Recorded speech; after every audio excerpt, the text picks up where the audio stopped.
We're just hours away from former President Donald Trump's second impeachment trial, nearly 3 weeks after he left the White House. That's the other reason why this is history. This is the only time a former president has been impeached. Democrats will make the argument that he incited the violence at the January 6th Capitol riot and shouldn't be allowed to hold office ever again. However, Mr. Trump's lawyers say that the trial is a violation of the Constitution and a danger to U.S. democracy.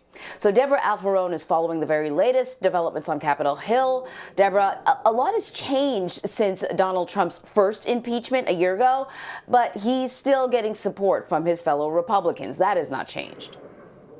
It hasn't changed at all, Anne-Marie. However, the interesting thing is some say many Republicans, though, they're really focusing on the process and the constitutionality of this whole impeachment trial rather than having to condemn or really, even respond to President Trump's actions in the minutes and days leading up to the insurrection here.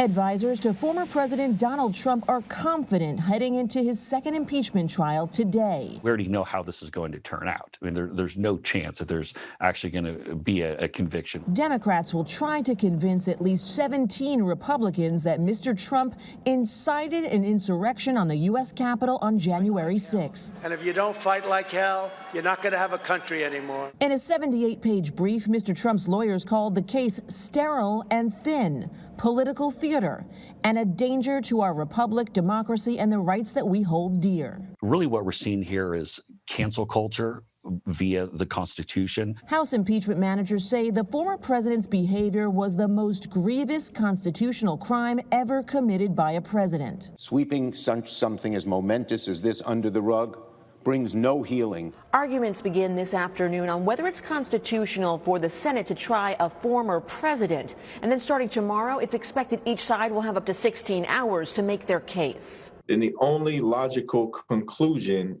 is that Donald Trump should be convicted. New York Democrat Hakeem Jeffries was an impeachment manager in President Trump's first trial. Connecting the dots is going to be an important part of what the House impeachment managers do as it relates to how we arrived at January 6th, connected to the big lie that Donald Trump told. Democrats are not expected to call any witnesses, instead choosing to show video evidence.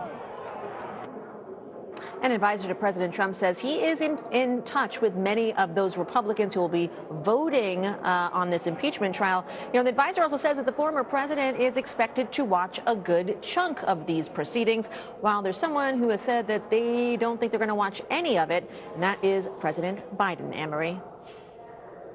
Well, because, he's probably going to be a little busy. And that's because we are still in the middle of a pandemic. Many, many Americans are watching and waiting to see if they're going to get any sort of financial relief from the federal government. That being said, even though this impeachment trial is going to start, senators have other things to do. It's busy on Capitol Hill. What do we know about this COVID relief package? There's a lot of work to be done with it. So last night, let's get to a couple of details. Senior House Democrats, they were talking about that $1,400 stimulus payment, and they're really sticking with the $75,000 in annual income bar. They were talking about $50,000 per individual. Now they're at the $75,000 still. The other thing that is getting a lot of headlines and people are talking about is the $15 minimum wage. And President Biden says that's probably going to have to fall off of this. They're not going to be able to get that done. That makes some people not so happy, and of course that includes Bernie Sanders. But we will hear more today because in about, 2.5 hours, can't do my math here, Senator Schumer and a whole bunch of other senators are going to be talking about this, Democratic senators. They're going to be holding a press conference. We will hear more. They're inching closer, maybe like centimetering closer, actually. But they're getting there. Oh, they got to start taking steps, rather large steps, because, many people are really depending on this money to keep their businesses and their households afloat. So let's get on it. Debra, thank you so much. You're welcome.